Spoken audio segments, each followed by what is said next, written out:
அப்பா வந்து ஒரு பழைய ஆர்டிஸ்ட் ஆதித்தன் சொல்லிட்டு எங்கள் அப்பா தாய் மகளம் விளக்கேற்றியவள் தெய்வ செயல்னு நிறைய படம் பண்ணியிருக்காரு. எம்ஜிஆர் கூட தனிப்பிரிவு படத்தில் வில்லனா பண்ணியிருக்காரு. ஸோ டான்ஸ் எனக்கு வருங்கிறதுனால ஒரு டான்ஸ் கம்பெனியில் ஜான் புட்டோ டான்ஸ் கம்பெனியில் போய் ஜாயின் பண்ணேன்.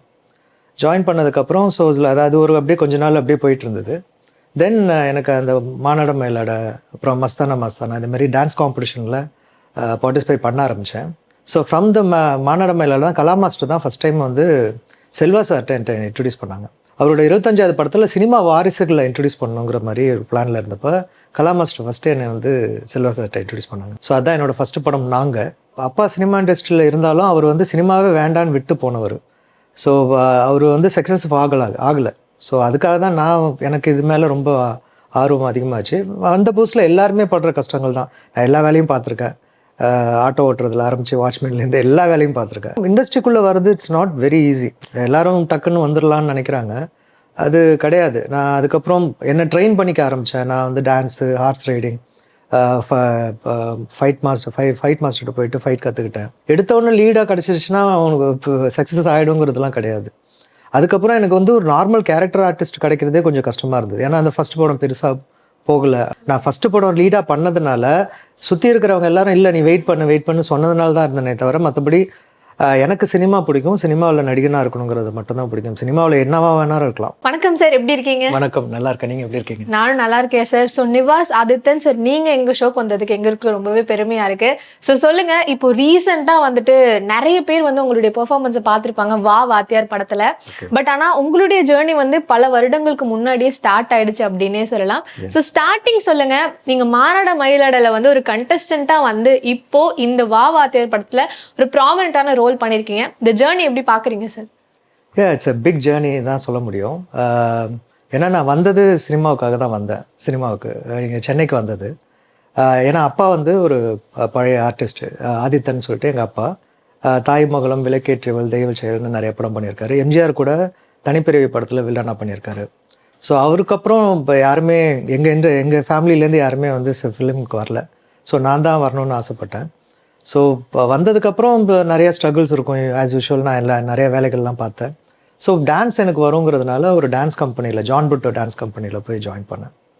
ஜாயின் பண்ணதுக்கப்புறம் ஸோ அதாவது ஒரு அப்படியே கொஞ்ச நாள் அப்படியே போயிட்டு இருந்தது. தென் எனக்கு அந்த மானாட மயிலாட அப்புறம் மஸ்தானா இந்த மாதிரி டான்ஸ் காம்படிஷனில் பார்ட்டிசிபேட் பண்ண ஆரம்பித்தேன்.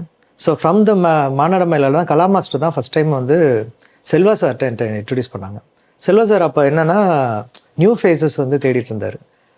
அவரோட 25வது படம். செல்வா சார் வந்து இப்போ அஜித் சாரை இன்ட்ரடியூஸ் பண்ணவர். இப்போ அமராவதியில் தலைவாசல், கர்ணா அதேமாரி நிறைய படங்கள் பண்ண சக்ஸஸ்ஃபுல் டிரெக்டர்.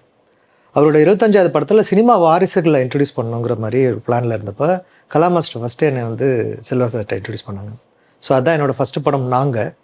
நாங்களில் தான் நான் ஹீரோவாக லான்ச் ஆனேன். ஸோ அங்கேருந்து அப்புறம் காக்கா முட்டை, தரமணி அதுமாதிரி நிறைய படங்கள் இப்போ வந்து வாவாத்தியாரில் வந்து நிற்கிது.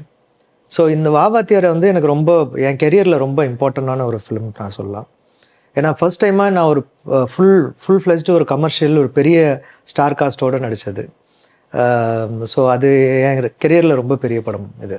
Okay sir, super. ஸோ ஸ்டார்டிங்கில் சொல்லிங்க கலா மாஸ்டர் வந்து உங்களை ரெஃபர் பண்ணாங்க அப்படின்றது. அண்ட் மற்றபடி பார்த்தீங்க அப்படின்னா உங்களுக்குமே ஒரு தனி ஸ்ட்ரகிள் இருக்கும். ஈவன் உங்கள் அப்பா வந்து ஆர்டிஸ்டாக இருந்தாலுமே வந்து செப்பரேட்டாக வந்து உங்களுக்கு வந்து ஒரு ஸ்ட்ரகிள் இருக்கும். அந்த மாதிரி என்னென்ன விஷயங்கள்லாம் ஃபேஸ் பண்ணீங்க? ஒரு எக்ஸ்டென்ட்டாக வந்து நான் இந்த ஒரு விஷயம் பண்ணியிருக்கேன் அப்படின்னா உங்கள் லைஃப் ஜேர்னியில் என்னவா இருக்கும் படத்துக்காக? கண்டிப்பாக அது ஸ்டார்டிங்லேருந்து அப்பா சினிமா இண்டஸ்ட்ரியில் இருந்தாலும் அவர் வந்து சினிமாவே வேண்டான்னு விட்டு போனவர். ஸோ அவர் வந்து சக்ஸஸ் ஆகலை. ஸோ அதுக்காக தான் எனக்கு இது மேலே ரொம்ப ஆர்வம் அதிகமாச்சு. அந்த புதுசில் எல்லாருமே படுற கஷ்டங்கள் தான். நான் எல்லா வேலையும் பார்த்துருக்கேன். ஆட்டோ ஓட்டுறதுல ஆரம்பித்து வாட்ச்மேன்லேருந்து எல்லா வேலையும் பார்த்துருக்கேன். யூ நேம் இட், நான் அது பண்ணியிருக்கேன் மோஸ்ட்லி எல்லா ஒர்க்கும். ஸோ அந்த மாதிரி ஸ்ட்ரகிள்ஸ் இருந்தது. ஸோ அதுக்கப்புறம் இண்டஸ்ட்ரிக்குள்ளே வர்றது இட்ஸ் நாட் வெரி ஈஸி. எல்லாரும் டக்குன்னு வந்துடலான்னு நினைக்கிறாங்க. அது கிடையாது. நான் அதுக்கப்புறம் என்னை ட்ரெயின் பண்ணிக்க ஆரம்பித்தேன். நான் வந்து டான்ஸு, ஹார்ஸ் ரைடிங், ஃபைட் மாஸ்டர்கிட்ட போயிட்டு ஃபைட் கற்றுக்கிட்டேன். ஸோ நிறைய விஷயங்கள் அது கற்றுக்கிட்டே வந்துட்டு இருந்தோம். அப்புறம் ஆக்டிங் கற்றுக்கிட்டோம். ஒவ்வொரு படமும் நமக்கு ஒரு எக்ஸ்பீரியன்ஸு. ஸோ ஃபஸ்ட்டு படமே எனக்கு லீடாக கிடைக்கும்னு நான் நினைக்கவே இல்லை. நான் ஒரு ஆர்டிஸ்ட் ஆகணும்னு தான் நினச்சேன். ஃபஸ்ட்டே எனக்கு லீடாக கிடச்சிது. ஆனால் அதுக்கப்புறம் எனக்கு வந்து வர்றது ரொம்ப கஷ்டமாக இருந்தது. எடுத்தவொடனே லீடாக கிடச்சிருச்சுன்னா அவனுக்கு சக்ஸஸ் ஆகிடுங்கிறதுலாம் கிடையாது. அதுக்கப்புறம் எனக்கு வந்து ஒரு நார்மல் கேரக்டர் ஆர்டிஸ்ட் கிடைக்கிறதே கொஞ்சம் கஷ்டமாக இருந்தது. ஏன்னா அந்த ஃபர்ஸ்ட் படம் பெருசாக போகலை அப்படிங்கிற பட்சத்தில் அதுலேருந்து நான் மீண்டு வரதுக்கு ரொம்ப நாள் ஆச்சு. அது என்னென்னா உங்கள் சுற்றி இருக்கிறவங்க எல்லாரும் உங்கள் மண்டையில் ஒன்று நீங்கள் ஹீரோவாக தான் நடிக்கணும்னு ஒன்று மண்டையில் திணிப்பாங்க. ஸோ அது வந்து என்ன ஒரு 2-3 வருஷம் உட்கார வச்சுது.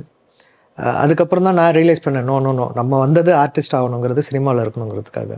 தென் நான் எல்லா கேரக்டர்ஸும் பண்ண ஆரம்பித்தேன். குட்டி குட்டி ரோலாக இருந்தாலும் சரி, சின்ன ரோலாக இருந்தாலும் பண்ண ஆரம்பித்தேன். ஓகே. அப்படி தான் காக்கா முட்டையில் எனக்கு வந்து ஐஸ்வர்யா ராஜேஷ் கூட நாங்கள் மாநாட மேலெல்லாம் பண்ணதுனால அப்போலேருந்து வி ஆர் ஃப்ரெண்ட்ஸ். ஸோ அப்போ ஐஸ்வர்யா ராஜேஷ் வந்து என்கிட்ட சொன்னாங்க, இதேமாரி காக்கா முட்டை ஒரு மணிகண்டன் சார் பாடத்தில் ஒரு சின்ன ரோல் இருக்குது, பண்ணுறியா அப்படின்னு சொன்னாங்க. அப்போ okay, yes I did it. Okay. But நீங்க சொன்னீங்கல்ல சார், இந்த மாதிரி நம்ம வந்து வந்த ஆக்டரா தான் ஆகணும், மெயின் ரோல்ஸ் தான் பண்ண ஆகணும்னு நீங்க யோசிச்சுட்டு இருந்தீங்க அப்படின்னு. To you regret that? ஏன்னா இப்போ ஒரு பேட்டர்னா வந்துடுச்சு. இப்போ சீரியல்னா சீரியல்ல இருந்து மூவிக்கு போறது ஒரு விஷயம், சைல்டு ஆக்டர்னா சைல்டு ஆக்டர்ல இருந்து ஒரு ஆக்டர் ஆகிறது ஒரு விஷயம். இந்த மாதிரி ஒரு பேரியர்ஸ் வந்து இருந்துட்டே இருக்கு. ஸோ அதை வந்து நீங்க எப்படி பாக்குறீங்க? ஃபர்ஸ்ட் ஆஃப் ஆல் நான் வந்து லீட் தான் பண்ணணுங்கிற எனக்கு மைண்ட் செட்டே கிடையாது. நான் ஃபஸ்ட்டு படம் லீடாக பண்ணதுனால சுற்றி இருக்கிறவங்க எல்லாரும் இல்லை நீ வெயிட் பண்ணு சொன்னதுனால தான் இருந்தேனே தவிர, மற்றபடி எனக்கு சினிமா பிடிக்கும், சினிமாவில் நடிகனாக இருக்கணுங்கிறது மட்டும்தான் பிடிக்கும். சினிமாவில் என்னவா வேணாலும் இருக்கலாம், எனக்கு சினிமாவில் இருக்கணுங்கிறது மட்டும்தான் ஒரு எய்மாக இருந்தது. ஸோ அது சுற்றி இருக்கிறவங்கள நீங்கள் பேச்சு கேட்காம உங்கள் மைண்டு ஃபாலோ பண்ணால் ஓகேவாக இருக்கும். நீங்கள் உங்களுக்கு என்னவா ஆகணும், சினிமாவில் இருக்கணும்னா உங்களுக்குன்னு ஒரு இமேஜ் வர வரைக்கும் நீங்கள் என்ன கேரக்டர் வேணாலும் பண்ணலாம். ஓகே. ஸோ அது இமேஜ் தேவையில்லைன்னு நினைக்கிறேன். அந்த சினிமாவில் இமேஜை நம்ம தள்ளி விட்டு உங்களுக்கு உண்மையிலேயே இந்த கேரக்டர் பிடிச்சிருக்கா, உங்களுக்கு பண்ணுறதுக்கு உங்களுக்கு எண்ட் ஆஃப் த டே நீங்கள் ஹாப்பியாக இருக்கணும். அதை பண்ணும்போது நீங்கள் ஹாப்பியாக இருக்கீங்கன்னா பண்ணலாம், எந்த கேரக்டர்னாலும் பண்ணலாம். ஓகே. ஸோ இப்போ வந்து நீங்களே வந்து பல ரோல்ஸ் வந்து பண்ணியிருக்கீங்க, எஸ்பெஷலி நாங்கள் வந்து நீங்கள் லீட் ரோலாக பண்ணியிருக்கீங்க. பட் ஆனால் அந்த ஷிஃப்ட்ன்றது இருக்குல்ல, அந்த ஒரு டிரான்சிஷன் இருக்கு. நீங்கள் இந்த ஆக்டிங்கை வந்து வளர்த்துக்கிறதுக்காக என்னென்ன விஷயங்கள் இப்போ தேட்டர்லாம் பண்ணீங்களா, இல்லை என்னென்ன விஷயங்கள் வந்து உங்களுடைய ஆக்டிங் பர்ஃபார்மன்ஸை இன்க்ரீஸ் பண்ணுறதுக்கு பண்ணீங்க? நம்ம 24/7 நம்ம அதிலே இருக்கிறதுனால நான் யூஸ்வலாக வந்து எனக்கு என்னோட தேட்டர்னு பார்த்தீங்கன்னா என்னை சுற்றி இருக்கிற மக்கள் தான் என்னோட தேட்டர். ப்ளஸ் நிறையா ஃபிலிம்ஸ் பார்ப்பேன், எல்லா லாங்குவேஜ் ஃபிலிம்ஸும் பார்ப்பேன். சுற்றி இருக்க நம்ம திடீர்னு ஏதாவது ஒரு கேரக்டர் சொல்கிறாங்கன்னா திடீர்னு யாராவது எனக்கு ஒருத்தவங்க மனசுக்கு வருவாங்க. ஸோ இவங்களோட பாடி லாங்குவேஜ், இவங்களோட எக்ஸ்பிரஷன் எடுத்துக்கிட்டால் நமக்கு இந்த கேரக்டர் கரெக்டாக இருக்கும் அப்படின்னு நான் நினச்சிப்பேன். ஸோ நான் சம்டைம்ஸ் எல்லாரும் பார்ப்பாங்க, ஏன் ரொம்ப நேரம் ஒரு க்ரௌடில் நின்று சும்மா பார்த்துட்டே இருக்காங்கிற மாதிரி இருக்கும். நான் வந்து அப்படியே அப்சர்வ் பண்ணுவேன். ஸோ அது ஏதாவது ஒரு இடத்துல ஹெல்ப்ஃபுல்லாக இருக்கும். ஓகே.